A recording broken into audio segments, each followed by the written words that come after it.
رصاصة رقم 1431. لاحظوا كيف أن فرعون الذي قال أنا ربكم الأعلى، والنصارى الذين يقولون الله ثالث ثلاثة، هم موحدون عند الوهابية في الربوبية، لأن البشرية مجمعة على توحيد الربوبية عندهم. والمسلم الذي يقول لا إله إلا الله ينتقد توحيده في الألوهية بلمس القبر تبركا، أو بالطواف حوله، أو بالنذر له، أو الاستغاثة به، أو ما إلى ذلك. يعني شوف هذا مفارقة عند الوهابية اللي شرح في تقسيمهم التوحيد، وأنا شرحت هذه في كتبي، أنه عندهم توحيد الربوبية لا يقدح فيه أحد، لا يقدح فيه شيء حتى ولو صرحت بعكسه.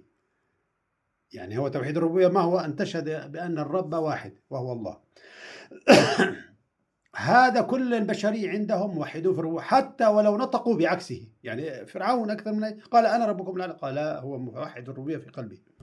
طيب تعال لتوحيد الألوهية. توحيد الألوهية المفروض أن تقولوا أيضا أن الناس كلهم موحدون في الألوهية، لأنه ابن تيمية ينص على أن توحيد الربوبية وتوحيد الألوهية يقتضيهما الفطرة، تقتضيهما الفطرة كلاهما، الفطرة تقتضي كليهما.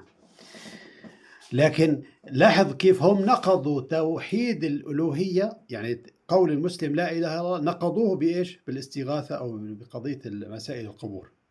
ما هو وزانا على تلك المسألة المفروض حتى ولو قال المسلم أنا إلهكم الأعلى لا ينقدح توحيده في الألوهية، كما أن فرعون لما قال أنا ربكم الأعلى لم ينقدح أو لم يقدح ذلك في توحيده في الربوبية. شفتوا على المفارقة.